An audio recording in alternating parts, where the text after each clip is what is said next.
High, আজ আমি বানাচ্ছি ওরিও বিস্কুট দিয়ে এরকম দারুণ একটা কেক। তো চলো, এর জন্য আমার প্রথমেই লাগবে 5টা ওরিও বিস্কুট।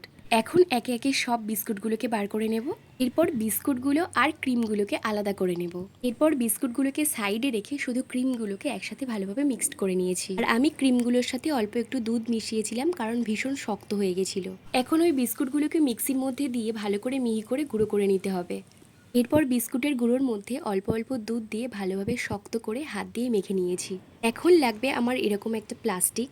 এখন প্লাস্টিকের ওপরে বিস্কুটের ডোটা রেখে ভালোভাবে হাত দিয়ে চেপে বেলে নিয়েছি। এখন ওই আগে থেকে তৈরি করে রাখা ক্রিমগুলোকে ওর ওপরে দিয়ে চারিদিকে মিশিয়ে নিতে হবে। এখন খুব সাবধানে প্লাস্টিকের সাহায্যে ওটাকে এইভাবে রোল করে নিতে হবে। এরপর কেকটাকে একটু সেট করার জন্য 10 মিনিটের জন্য ফ্রিজের মধ্যে রেখে দেবো।